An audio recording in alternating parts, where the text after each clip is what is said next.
SC SP TSP ಅನುದಾನ ಬೇರೆಡೆ ಬಳಕೆ ಬೇಡವೆಂದು ಎಚ್ಚರಿಕೆ.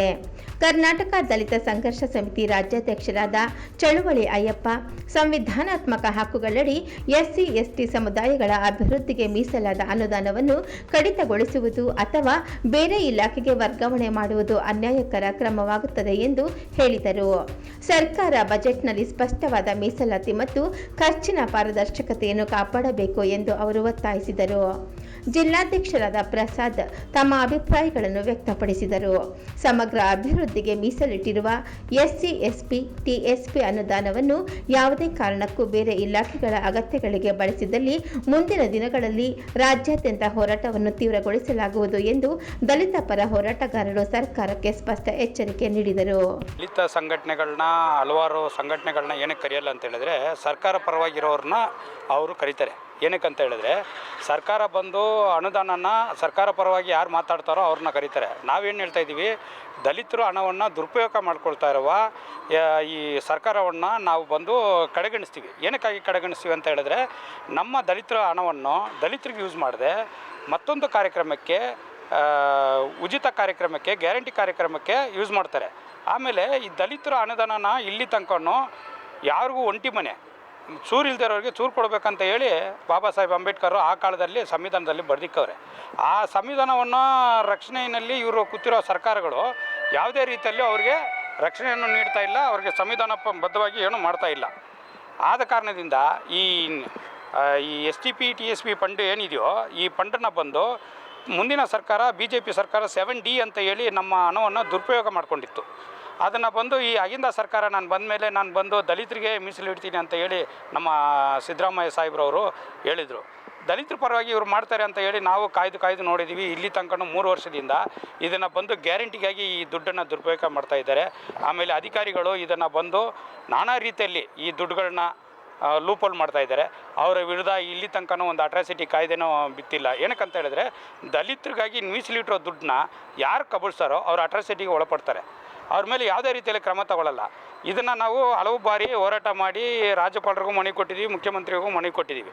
ಆದ್ರೂ ವಿನಾಕಾರಣ ಇವ್ರು ಏನು ಮಾಡ್ತಾರೆ, 7C ಅಂತ ಹೇಳಿ ಇದನ್ನು ಲೂಪೋಲ್ ಮಾಡ್ತಾ ಇದ್ದಾರೆ. ಅದನ್ನು ಮಾಡಬಾರ್ದು. ಇದು ಬಂದು ದಲಿತರು ದುಡ್ಡು. ಯಾಕಂದರೆ ಏಳಿಗೆ ಆಗದೇ ಇರೋರಿಗೆ ಏಳಿಗೆ ಆಗಬೇಕಂತ ಹೇಳಿ ಸರ್ಕಾರದಿಂದ ಇದನ್ನು ಬಿಡುಗಡೆ ಮಾಡಬೇಕಂತ ಹೇಳಿ ನಾವು ಒತ್ತಾಯ ಮಾಡ್ತಾಯಿದ್ದೀವಿ. ಇದು ದಲಿತರಿಗೆ ಮೀಸಲಿಡಬೇಕು. ಯಾವ್ಯಾವ ಸಮುದಾಯ ಪರವಾಗಿ ಮಂಡಳಿಗಳಿದೆ, ಮಂಡಳಿ ಕೊಡ್ಬೋದು. ಮತ್ತು ಈ ಒಂಟಿ ಮನೆಗೆ ಹಲವಾರು ಕೆಲಸಗಳನ್ನ ಓದಿ ಮಕ್ಕಳು ಎಜುಕೇಷನ್ ಮಾಡಿ ಇಲ್ಲಿ ತನಕ ಯಾರೂ ಜಾಬಲ್ಲಿ ಇಲ್ಲ. ಅವ್ರಿಗೆ ಸ್ವಯಂ ಘೋಷಿತವಾಗಿ ಸರ್ಕಾರದಿಂದ ಈ ದುಡ್ಡು ಉಪಯೋಗ ಆಗಬೇಕು ಅಂತ ಹೇಳಿ ದಲಿತರಿಗೆ ನಾವು ಕೇಳ್ಕೊಳ್ತಾ ಇದ್ದೀವಿ. ಮುಂದಿನ ಕಾರ್ಯಕ್ರಮದಲ್ಲಿ ಇದೇ ರೀತಿಯಲ್ಲಿ ನಮ್ಮ ದುಡ್ಡನ್ನು ಬಂದು ದುರುಪಯೋಗ ಏನಾದರೂ ಸರ್ಕಾರ ಮಾಡಿದ್ರೆ ಎಲ್ಲ ಜಿಲ್ಲೆಗಳಲ್ಲಿ, ಎಲ್ಲ ಜಿಲ್ಲಾ ಕಚೇರಿ ಮುಂದ್ಗಡೆ ನಮ್ಮ ಸಂಘಟನೆ ಉದ್ದವಾದ ಪ್ರತಿಭಟನೆ ಮಾಡ್ತದೆ. ಈ ಚಳುವಳಿಯನ್ನು ಮುಂದುವರಿಸ್ತೀವಿ. ನೀವು ನೋಡಿ, BJP ಅವ್ರು ಮಾಡಿದ ತಪ್ಪನ್ನ ನೀವು ಮಾಡಬೇಡಿ ಅಂತ ಹೇಳಿ ನಿಮಗೆ ಒಂದು ಮನದಟ್ಟಣೆ ಆಗಬೇಕು. ನಿಮಗೆ ಮನುಷ್ಯತ್ವ ಅಂತ ಒಂದು ಇದ್ದರೆ ಈ ದಲಿತರ ಉದ್ಧಾರಕ್ಕಾಗಿ ನೀವು ಇದನ್ನು ಮೀಸಲಿಡಬೇಕಂತೇಳಿ ಈ ಮಾಧ್ಯಮ ಮುಖಾಂತರ ನಾವು ಕೇಳ್ಕೊಳ್ತಾ ಇದ್ದೀವಿ. ಜೈ ಭೀಮ್, ಜೈ ಕರ್ನಾಟಕ. ಮತ್ತು ನನ್ನ ಹೆಸರು ಅಯ್ಯಪ್ಪ ಅಂತ ಹೇಳಿ, ಚಳುವಳಿ ಅಯ್ಯಪ್ಪ ಅಂತ ಹೇಳಿ, ಕರ್ನಾಟಕದ ಮತ್ತು ದಲಿತ ಸಂಘರ್ಷ ಸಮಿತಿ ರಾಜ್ಯಾಧ್ಯಕ್ಷರು.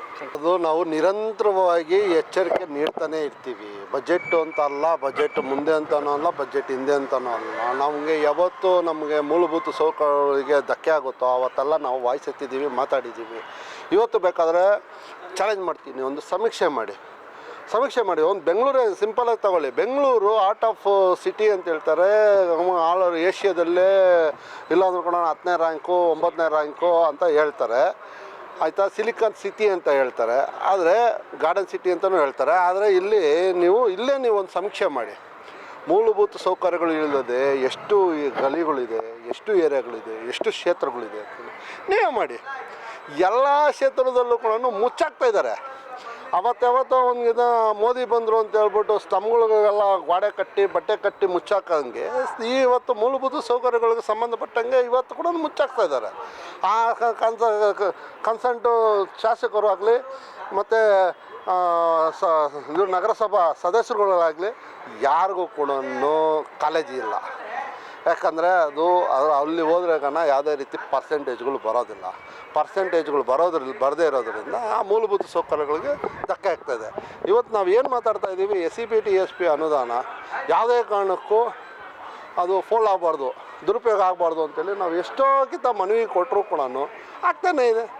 5 ವರ್ಷಗಳಿಂದ ಒಂಟಿ ಮನೆಗಳು ಕೊಟ್ಟಿಲ್ಲ, ಸಹಾಯಧನ ಗೊತ್ತಿಲ್ಲ, ಸ್ವಾವಲಂಬನೆ ಯೋಜನೆಯಲ್ಲಿ ಕೊಡಬೇಕಾಗಿರೋಂಥ ಯಾವುದೇ ಸವಲತ್ತುಗಳನ್ನು ಇವತ್ತಿಗೂ ಕೊಟ್ಟಿಲ್ಲ. ಕಲ್ಯಾಣ ಕಾರ್ಯಕ್ರಮಗಳು ಎಲ್ಲನೂ ನೆನಗುದಿ ಬಿದ್ದಿದೆ. ಯಾರು ಸ್ವಾರ್ಥಕ್ಕೋಸ್ಕರ ಈ ಬಜೆಟ್ಗಳು ಮಾಡ್ತಾಯಿದ್ದಾರೆ, ಯಾರು ಇದಕ್ಕೋಸ್ಕರ SCPT SP ಅನುದಾನ ಉಪಯೋಗ ಮಾಡ್ತಾಯಿದ್ದಾರೆ, ಇವತ್ತವರೆಗೂ ಒಂದೇ ಒಂದು ಸಮೀಕ್ಷೆ ಮಾಡಿಲ್ಲ. ಸುಮ್ಮನೆ ಅದು ಅವ್ರ ಮೇಲೆ ಇವ್ರು ಹರ್ಚ್ಕೊ, ಇವ್ರ ಮೇಲೆ ಅವ್ರು ಹರ್ಚ್ಕೊ ಅಷ್ಟೇ, ಅದೇ ಮಾಡ್ತಾ ಇರೋದು ಇವಾಗವರೆಗೂ. ಅದರಿಂದ ನಾವು ನಿರಂತರವಾಗಿ ಬಜೆಟ್ ಅಂತಲ್ಲ, SCPT SP ಅನುದಾನನ ದುರುಪಯೋಗ ಆಗಬಾರ್ದು ಅಂತ ಹೇಳಿ ಸರ್ಕಾರಕ್ಕೆ ನಾವು ಎಚ್ಚರಿಸೋಕ್ಕೆ ಏನಕ್ಕೆ ಇಷ್ಟಪಡ್ತೀವಿ ಅಂದರೆ SCPT SP ಅನುದಾನನ ಯಾವುದೇ ಕಾರಣಕ್ಕೂ ದುರುಪಯೋಗ ಆಗಬಾರ್ದು. SCPT SP ಅನುದಾನ SC STಗಳು ವಾಸ ಇರೋ ಸ್ಥಳಗಳಲ್ಲಿ ಮೂಲಭೂತ ಸೌಕರ್ಯಗಳು ಮತ್ತು ಎಲ್ಲ ರೀತಿ ಸೌಲಭ್ಯಗಳನ್ನ ಕೊಡೋದಕ್ಕೆ ಕಾರ್ಯರೂಪಕ್ಕೆ ತರಬೇಕು ಅಂತೇಳಿ ಈ ಮೂಲಕ ನಾವು ಆಗ್ರಹಿಸ್ತೀವಿ. ಈಗ ಈ ದಲಿತ ಸಂಘಟನೆಗಳನ್ನ ಅವ್ರ ಅಧಿಕಾರಕ್ಕೆ ಬರೋದಕ್ಕೆ ಏನು ಬೇಕೋ ಅದನ್ನು ಬಳಸ್ಕೊತಾರೆ ಹೊರತು ಅವ್ರ ಉದ್ಧಾರಕ್ಕೋಸ್ಕರ ಯಾರೂ ಕೆಲಸ ಮಾಡಲ್ಲ. ಹಿಂದೆ ಇದ್ದೇ ಸಿದ್ದರಾಮಯ್ಯ ಸಾಹೇಬರು ವಿರೋಧ ಪಕ್ಷದಲ್ಲಿದ್ದಾಗಲೂ ದಲಿತ ಸಂಘಟನೆಗಳ ಒಕ್ಕೂಟ ಮಾಡಿದಾಗ ಬಜೆಟಲ್ಲಿ ಆಗ್ತಾಯಿದ್ದು ಅನ್ಯಾಯದ ವಿರುದ್ಧವಾಗಿ ಹೋರಾಟ ಮಾಡಬೇಕು ಅಂತ ಆಗಿಂದೇ ಎಲ್ಲ ದಲಿತ ಸಂಘಟನೆಗಳ ಒಕ್ಕೂಟಗಳನ್ನ ಎಲ್ಲರನ್ನೂ ಒಗ್ಗೂಡಿಸಿ ಎಲ್ಲ ಮಾಡಿದ್ರು. ಈಗ ಅಧಿಕಾರಕ್ಕೆ ಬಂದ ಮೇಲೆ ಸಿದ್ದರಾಮಯ್ಯ ಕೂಡ ಅದೇ ತಪ್ಪೇ ಮಾಡ್ತಾವ್ರೆ. ಅದಾದ ಮೇಲೆ ಅದೇ ತಪ್ಪೇ ಮಾಡ್ತಾಯಿದ್ದಾರೆ. ಇವಾಗ ಇವರು ಚಿಲುವಾದಿ ನಾರಾಯಣ ಸಾಹೇಬರು ನಾವು ಇವಾಗ ಯಾವುದು ಪಕ್ಷ ಭೇದವಿಲ್ಲದೆ ನಾವು ಬಂದಿದ್ದೀವಿ, ನಾವು ಮಾಡ್ತಾಯಿದ್ದೀವಿ ಅಂತ ಹೇಳ್ತಾ ಇದ್ದಾರೆ. ನಮಗೆ ಯಾವುದೋ ಒಂದು ನಾಯಕ ಬಂದು ನಮಗೇನಾದರೂ ಒಳ್ಳೇದು ಮಾಡ್ತಾನಂತ ನಾವು ಕಾಯ್ತಾ ಇದ್ದೀವಿ. ಅದನ್ನೇ ಇವಾಗ ಈಗಲೂ ಕೂಡ SCPT SP ಅನ್ನೋದನ್ನು ದುರುಪಯೋಗ ಆಗಬಾರ್ದು ಅಂತೇಳಿ ನಾವೆಲ್ಲ ಒಗ್ಗೂಡಿರೋದು.